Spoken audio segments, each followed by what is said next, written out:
اعوذ باللہ من الشیطان الرجیم، بسم اللہ الرحمن الرحیم۔ میرا نام ڈاکٹر ذوالفقار احمد گل ہے اور میں پریزیڈنٹ ہوں دی بلیسنگ فاؤنڈیشن کا۔ ہماری فاؤنڈیشن کا ایک پروجیکٹ ہے سکینہ تھیلیسیمیا سینٹر کے نام سے۔ اس پروجیکٹ میں ہم لوگ تھیلیسیمیا کے بچوں کو فری بلڈ ٹرانسفیوژن کرتے ہیں، فری میڈیسن دیتے ہیں اور اویئرنیس پروگرام کرتے ہیں۔ اس کے علاوہ ہم لوگ مختلف علاقوں میں فری میڈیکل کیمپ لگاتے ہیں اور ساتھ اویئرنیس کے پروگرام کرتے ہیں۔ آج جو میری ویڈیو ہے وہ بھی ایک چھوت کی بیماری ہے، کھنپیڑے یعنی ممز۔ کھنپیڑے ایسی بیماری ہے جو وائرس کی وجہ سے ہوتی ہے، جس کو آرتھو روبیلا وائرس کہا جاتا ہے۔ اس بیماری سے کانوں کے نچلے دونوں گلینڈز جو ہیں غدود متاثر ہو جاتے ہیں اور سوج جاتے ہیں۔ ان گلینڈز کو پیروٹڈ گلینڈ کہا جاتا ہے جو تھوک بناتے ہیں۔ ان سوجے ہوئے گلینڈز میں درد اور اکڑاؤ آ جاتا ہے، جس کو ہم پیروٹائٹس کہتے ہیں۔ اس بیماری کا انکیوبیشن پیریڈ جو ہوتا ہے تقریباً 18 دن ہوتا ہے۔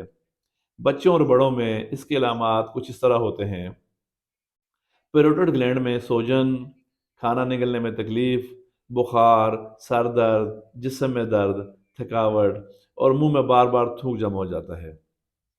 ممز ایک کنٹیجس بیماری ہے، متعدی بیماری ہے۔ اس کو ہم چھوت کی بیماری بھی کہتے ہیں۔ یہ ایک شخص سے دوسرے شخص میں آسانی سے منتقل ہو جاتی ہے اور مچھر بھی اس بیماری کو پھیلانے کا سبب بنتے ہیں۔ ممز کے جراثیم تھوک اور سانس کے ذریعے ایک شخص سے دوسرے شخص میں منتقل ہوتے ہیں۔ جب آپ کو ممز کی بیماری ہو تو کم از کم 5 دن تک ایک دوسرے سے فاصلہ رکھیں، اور اس کے دوران آپ کو کام کرنے کے لیے یا اسکول یا کسی اور ایکٹیویٹیز کا میں حصہ نہیں لینا چاہیے۔ مم سے بچنے کے لیے اور اسی کمپلیکیشن سے بچنے کے لیے ویکسین سب سے اچھا طریقہ ہے۔ اس ویکسین کو MMR کہا جاتا ہے اور یہ بچوں کی روٹین ویکسین میں شامل ہوتی ہے۔ ممس کے دوران بیماری کے دوران کھٹے مشروبات، کھٹی چیزیں استعمال نہ کی جائیں، کیونکہ اس کے استعمال سے بیماری شدت بڑھ جاتی ہے۔ کبھی تو مم خود سے بھی ٹھیک ہو جاتے ہیں، لیکن کبھی کبھار مم سے سیریس کمپلیکیشنز ہوتی ہیں، جیسا کہ جن مریضوں میں CNS پر اثر ہوتا ہے ان میں پیروٹڈ گلینڈ سوجتے نہیں ہیں۔ اس کے علاوہ پینکریٹائٹس یعنی تلی کی سوجن، اورفورائٹس یعنی اووری کی سوجن، مایوکارڈائٹس یعنی دل کے مسلز کی سوجن، ماسٹائٹس یعنی بریسٹ کی سوجن، ہیپیٹائٹس یعنی جگر کی سوجن، پولی ایتھرائٹس یعنی جوڑوں کی سوجن بھی ہو سکتی ہے۔ مردوں میں تقریباً 30% مریضوں میں ایک یا دونوں ٹیسٹس میں سوجن ہو جاتی ہے، جس کی وجہ سے بخار پھر تیز ہونا شروع ہو جاتا ہے۔ عورتوں کی چھاتی یعنی بریسٹ میں سوجن ہو جاتی ہے، عورتوں کے اووریز میں سوجن ہو جاتی ہے، لیکن سب کو ایسا نہیں ہوتا۔ اکثر اس بیماری میں لقوہ بھی دیکھا گیا ہے۔ یہ پیچیدگیاں اس وقت ہوتی ہیں جب آپ کی گردن کی سوجن بالکل ٹھیک ہو جاتی ہے۔ اگر مریض بستر پر لیٹا رہے، آرام کرے، ریسٹ کرے تو ایسی چیزوں کی امکانات کم ہو جاتے ہیں۔